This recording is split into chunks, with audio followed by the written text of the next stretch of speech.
ओम नमः शिवाय। नमस्कार दोस्तों, स्वागत है आप सभी का मेरे YouTube चैनल आर के भक्ति में। भक्तों, आज की वीडियो में हम आपको त्रयोदशी के दिन सुने जाने वाला शुक्र प्रदोष व्रत की कथा सुनाएंगे।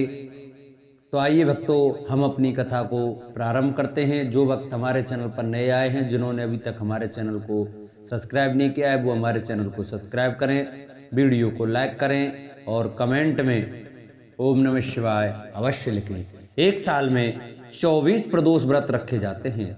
मार्गशीर्ष मास के शुक्ल पक्ष की त्रयोदशी तिथि पर शुक्र प्रदोष व्रत रखा जाएगा। शुक्रवार के दिन पड़ने के कारण इसे शुक्र प्रदोष व्रत कहा जाता है। आज यानी 13 दिसंबर 2024 को शुक्र प्रदोष व्रत रखा जा रहा है। इस कथा का पाठ किए बिना शुक्र प्रदोष व्रत अधूरा माना जाता है। शुक्र प्रदोष व्रत की कथा एकादशी के समान ही हिंदू धर्म में प्रदोष व्रत का बड़ा महत्व माना गया है। हर माह से कृष्ण और शुक्ल पक्ष की त्रयोदशी तिथि पर प्रदोष व्रत रखा जाता है। प्रदोष व्रत देवों के देव कहे जाने वाले भगवान शिव को समर्पित होता है। मार्गशीर्ष मास का दूसरा प्रदोष व्रत शुक्र प्रदोष व्रत है, जो कि यानी आज 13 दिसंबर 2024 को रखा जाएगा। शुक्रवार के दिन पड़ने के कारण इसे शुक्र प्रदोष व्रत कहा जाता है। इस दिन भगवान शिव संग माता पार्वती की पूजा अर्चना की जाती है। धार्मिक मान्यता है कि इसे शिव जी प्रसन्न होते हैं और भक्तों की मनोकामनाएं पूरी करते हैं। धार्मिक मान्यता है कि शुक्र प्रदोष व्रत करने से सुख और सौभाग्य की प्राप्ति होती है, साथ ही जीवन में धन और वैभव की कमी नहीं होती। प्रदोष व्रत पर शाम के समय यानी प्रदोष काल में शिव जी की पूजा करना बहुत उत्तम माना जाता है। इस काल में शिव जी की पूजा करने से साधक को व्रत का पूर्ण फल प्राप्त होता है, लेकिन शुक्र प्रदोष व्रत इस कथा के बिना अधूरा माना जाता है। इस शुक्र प्रदोष व्रत की पूजा व्रत कथा का पाठ किए बिना अधूरी मानी जाती है। ऐसे में अगर आप शुक्र प्रदोष व्रत रख रहे हैं तो शाम के समय इस व्रत का कथा को जरूर सुने। शुक्र प्रदोष व्रत कथा। पुराने समय में एक नगर में 3 मित्र रहते थे, जिनमें बहुत ही गहरी दोस्ती थी। उसमें एक राजा का पुत्र, दूसरा एक ब्राह्मण का और तीसरा एक सेठ का पुत्र था। राजा और ब्राह्मण के पुत्र का विवाह हो चुका था, लेकिन सेठ के पुत्र की शादी के बाद कोई गौना नहीं हुआ था।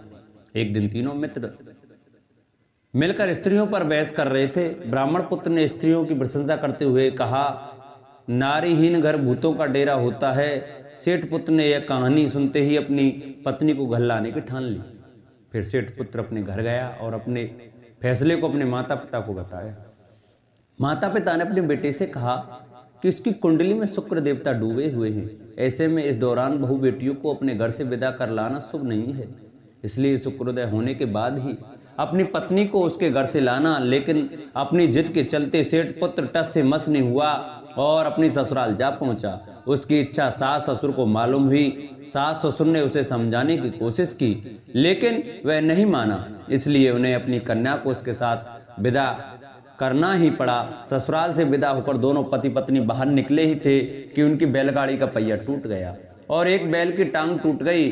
पत्नी को भी बहुत चोट आई। सेठ पुत्र ने आगे बढ़ने की कोशिश की और तभी रास्ते में उन्हें डाकुओं ने घेर लिया और सभी सामान लूट लिया। सेठ का पुत्र अपनी पत्नी के साथ रोता पीटता अपने घर पहुंचा। इसके बाद घर पहुंचते ही उसे जाते ही सांप ने डस लिया। इसके पिता ने डॉक्टरों को बुलवाया और देखने के बाद डॉक्टरों ने कहा कि आपका पुत्र 3 दिन में मर जाएगा। इस बारे में ब्राह्मण पुत्र को पता चला तो वह सेठ पुत्र से मिलने पहुंचा। उसने सेठ से कहा कि आप अपने लड़के को पत्नी सहित बहू के घर वापस भेज दो। ब्राह्मण पुत्र ने कहा कि आपका पुत्र अपनी पत्नी को शुक्रास्त में विदा कर लाया है, इसलिए सभी बाधाएं आई हैं। ऐसे में अगर वह वापस वहां पहुंच जाएगा तो बच जाएगा। सेठ ने ब्राह्मण पुत्र की बात सुनकर अपनी पुत्र वधू और पुत्र को वापस भेजा। वहां पहुंचते ही सेठ पुत्र की हालत सुधरने लगी और धीरे धीरे पूरी तरह स्वस्थ हो गया। दूसरी कथा इस प्रकार से है। पौराणिक कथा के अनुसार एक नगर में एक ब्राह्मणी रहती थी। उसके पति की मृत्यु हो गई थी। अब उसके पास कोई सहारा नहीं था। वह सुबह उठकर अपने पुत्र के साथ भीख मांगने चली गई। वह भीख मांगकर खुद और अपने पुत्र का पेट पालती थी। एक दिन घर लौटते समय ब्राह्मणी ने घायल लड़के को कराहता देखा। ब्राह्मणी को उस पर दया आई और वह उसे अपने घर ले आई। वह लड़का विदर्भ का राजकुमार था। शत्रु सैनिकों ने उसके राज्य पर आक्रमण करके उसके पिता को जेल में डाल दिया था और पूरे राज्य को अपने हाथ में ले लिया था। इसलिए वह बार बार मारा मारा फिर रहा था। वह राजकुमार ब्राह्मण के घर में रहने लगा। एक दिन वे गंधर्व कन्या अंशुमति ने उस राजकुमार को देखा और उस पर मोहित हो गई। अगले दिन अंशुमति ने अपने माता पिता को राजकुमार से मिलाने के लिए ले आई। उस कन्या के माता पिता को भी राजकुमार अच्छा लगा। कुछ दिनों के बाद शंकर भगवान ने अंशुमति के माता पिता को स्वप्न में कहा कि राजकुमार और अंशुमति को विवाह कर दिया जाए, और ऐसा ही हुआ। ब्राह्मणी प्रदोष व्रत करने के साथ ही भगवान शंकर की पूजा किया करती थी। राजकुमार ने प्रदोष व्रत के प्रभाव और गंधर्वराज की सेना की सहायता से विदर्भ से शत्रुओं को खदेड़ दिया और फिर उसे अपने पिता के साथ खुशहाल जीवन जीने लगा। राजकुमार ने उस ब्राह्मणी को अपना प्रधानमंत्री बनाया। धार्मिक मान्यता है कि जैसे ब्राह्मणी के प्रदोष व्रत रखने और शिवजी की पूजा करने से दिन बदले, ठीक वैसे ही भगवान शंकर अपने अनुयायियों के दिन बदलते रहे। बोलो शंकर भगवान की जय। जिन भक्तों को हमारी प्रदोष व्रत की व्रत कथा अच्छी लगी हो वो हमारी वीडियो को ज़्यादा से ज़्यादा शेयर करें, जिससे और भी भक्त हमारी कथा को श्रवण कर सकें।